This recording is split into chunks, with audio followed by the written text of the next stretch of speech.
Hello, thank you for joining me today. My name is Briant Sikorski, and I'm an independent wealth advisor with Stratos Wealth Partners.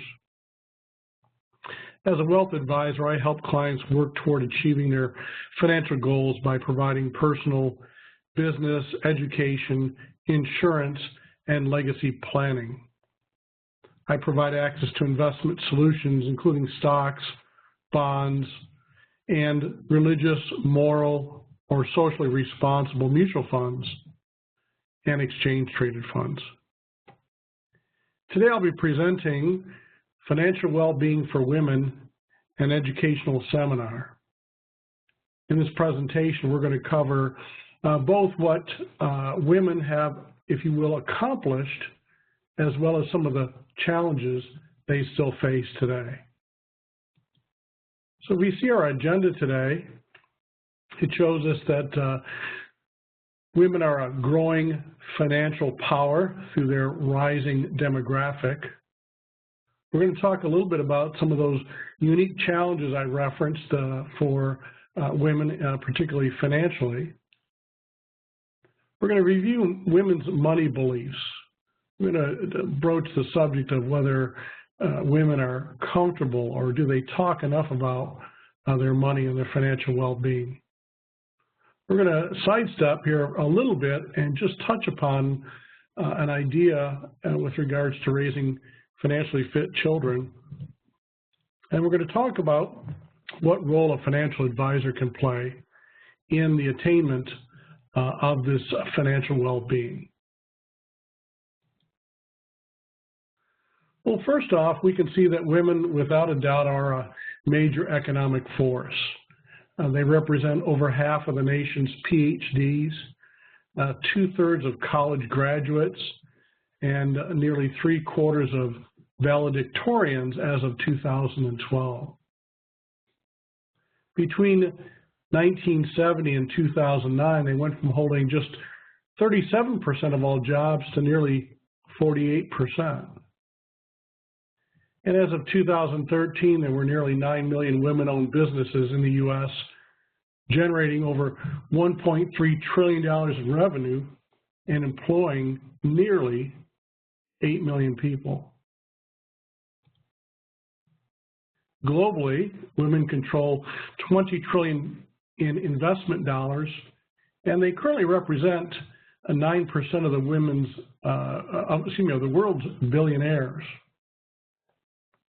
They are poised to inherit 70% of the $41 trillion in intergenerational wealth transfer, which is expected to occur over the next 40 years. Nearly half of American millionaires are women, and by 2030, it's widely projected that roughly 2/3 of the nation's wealth will be in the hands of women. Today, nearly half, at 40% of women, out-earn their husbands. On the right-hand side of this slide, we can see this little Time magazine cover, which highlighted women as the richer sex, stating that women are overtaking men as breadwinners and why that's good for all. Now, when it comes to money or investing, women often seek more than just financial returns. I've been told at times in different educational or continuing education sessions that when men are asked what money means to them, they will, in many cases, reply with some form of description of accomplishment or attainment or achievement, where women will often use the word safety, security, independence. Women want to know and trust their consultants, their financial advisor, their banker, on a personal as well as a professional level. They value meeting the people who are actually doing their work. They want to be informed and educated, and they want to have access to financial products that satisfy not only their perhaps investment goals and objectives, but also their sense of purpose and mission Some might say their value statement. So they're really looking for someone who's going to communicate effectively, listen to their questions and concerns before jumping into a mapping out of strategies and options of how to achieve their financial well-being. Now, despite the accomplishments and the demographics, women today still have a unique set of financial challenges. Now, here's some of the factors that will impact women's financial well-being, and they need to be taken into account when planning for their future. These include the wage gap, suddenly single, dual role as an earner and a caregiver. Do they have enough for retirement?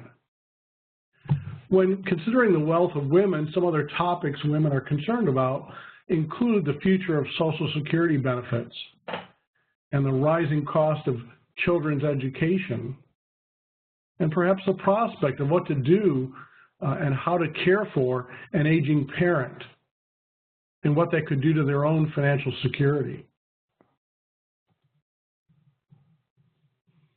Do men and women feel differently or think differently about investing? Well, absolutely.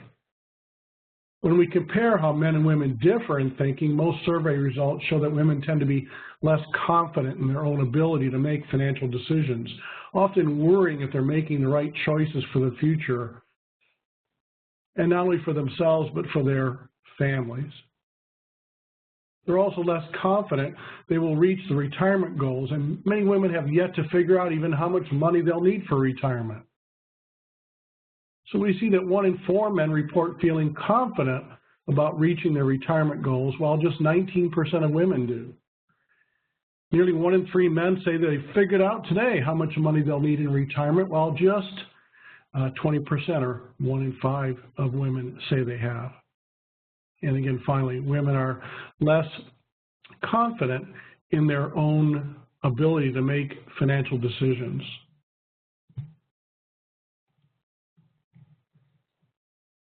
Women still earn about 80 cents on the dollar compared to men. Now, this represents a gap of, over 20%. A Catalyst report from February 2010 entitled Pipeline's Broken Promise highlighted that new female MBA grads earn $4,600 less than their male counterparts, and by mid-career that gap grows to $31,000. These income disparities over time can have a significant implication on the amount women are able to save for retirement. After 30 years, this translates into a 25 to 30% shortfall compared to that of a male worker.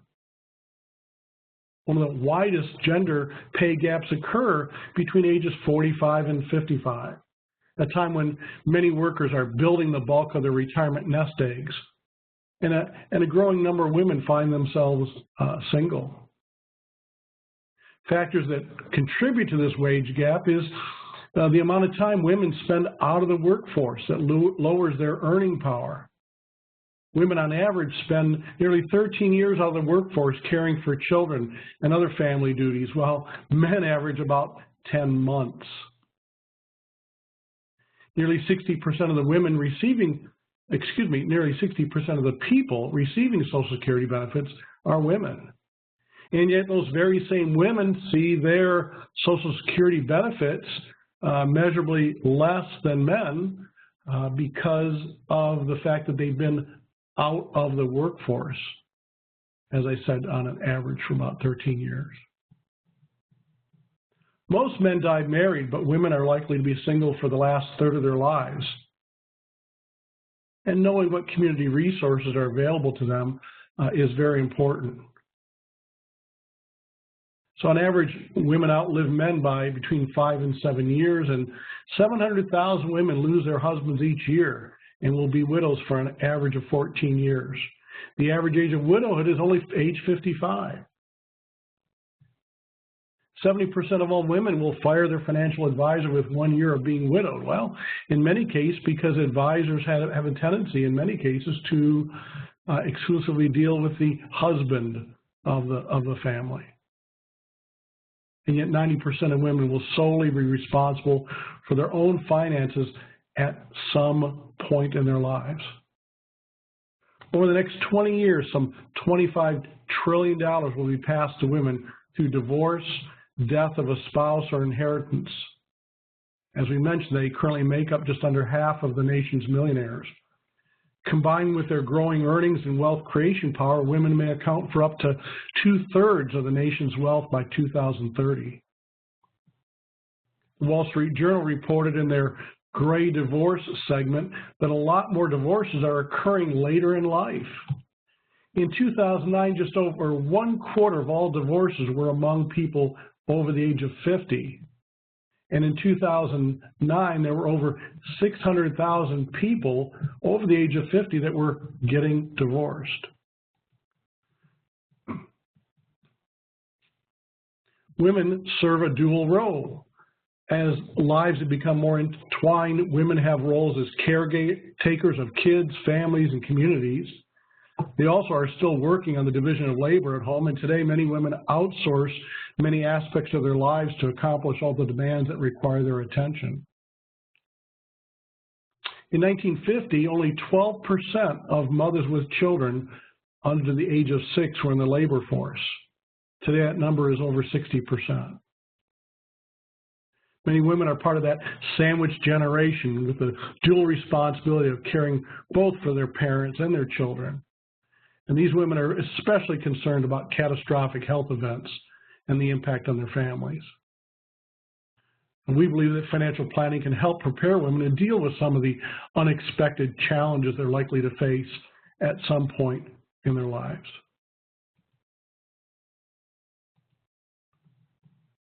According to the Department of Labor, just under half of working women participate in a retirement plan at all. Given the wage gap, women's anticipated lifespan, inflation, and a volatile stock market, how do you know how much money to save for retirement? With that longevity comes the concern about healthcare costs. Paradoxically, women are typically more eager to travel and be involved in philanthropic work during retirement. Does their current financial plan reflect these facts? Are they concerned about running out of money? Retirement is different for men and women. Women, if anything, need financial planning even more so than men. I've heard women worry that 80 is becoming the new 65 with longevity. Saving for retirement becomes an increasingly important part of their well-being. If you think about retirement today, there's approximately 10,000 people a day retiring every day for the next 20 years. And we all know that Americans have never excelled at retirement planning. But recent economic downturns has made this even more of an issue. More than 60% of all workers in a recent survey said they've lost confidence in their retirement plans since 2007. This same survey, according to Transamerica Center for Retirement Studies, found that nearly half of workers in their 60s said they haven't saved enough to sustain themselves for the rest of their lives. And unfortunately, too many people are relying on what the New York Times called a faith-based retirement. People are just hoping and praying that their retirement works out.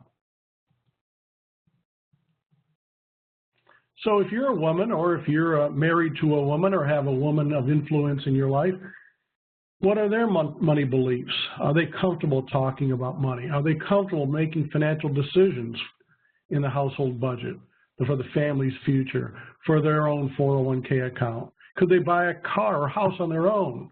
Do they have financial goals, and do they work toward them?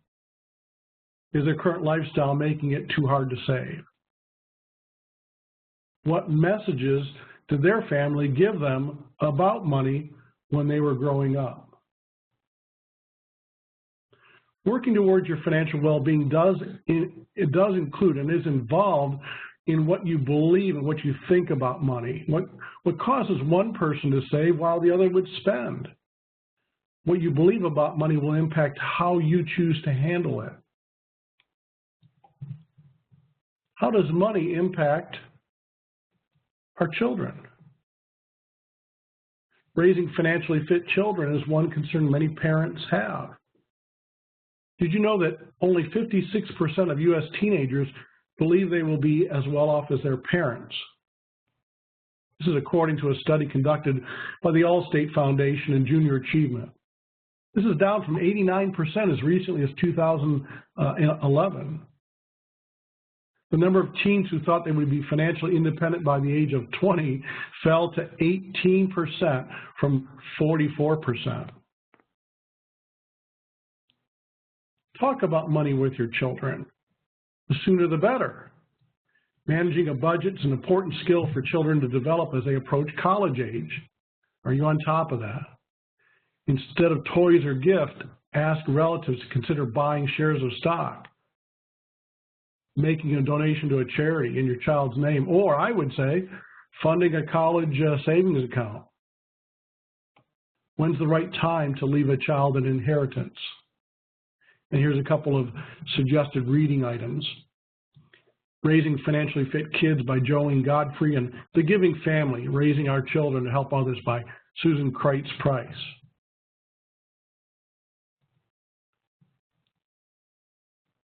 Working with a skilled financial advisor who takes the time to get to know a woman and her financial situation can help. Establish a financial plan to help manage the retirement path. Conduct an investment review to determine what is currently owned and what steps need to be taken to maximize return and mitigate risk. Evaluate what could be done differently from a financial and investment point of view that might be more tax advantageous. Determine what type and how much insurance is needed.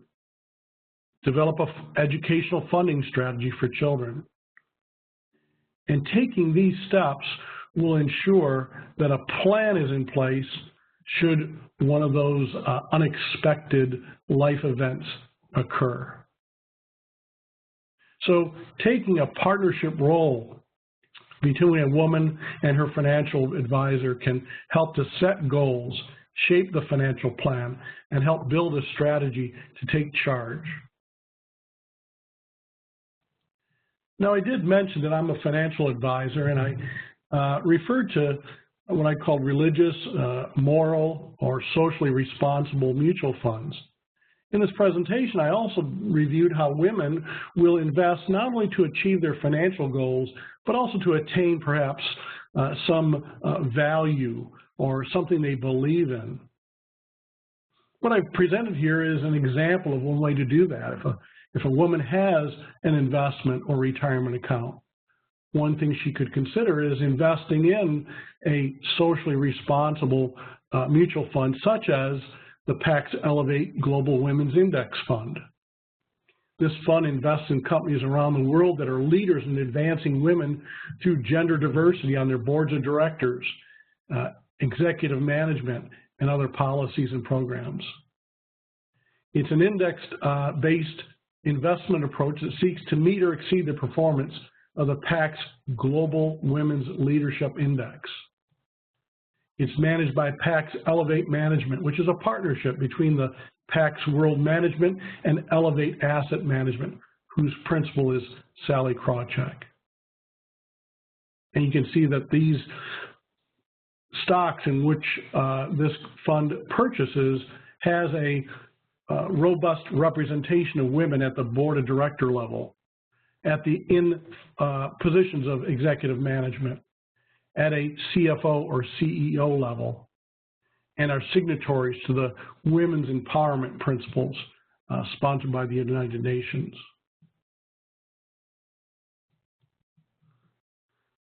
With that, I'll say thank you very much for joining me. Again, this is Briant Sikorski with Stratos Wealth Partners. If you'd like to learn more, or you want to learn a little bit more about me, I have on your screen here my webpage, which is www.briantsikorski.com. It's BRIANTSIKORSKI.com. On this page, I have different videos, articles that you can review. I have additional resources that you can tap into, such as the areas of retirement or estate planning. Also, you can see here up in the right-hand corner, I have icons to my Facebook, LinkedIn, Twitter. So here's Facebook, LinkedIn, Twitter, and YouTube channels. So again, thank you very much for joining me, and I hope you have a great rest of your day.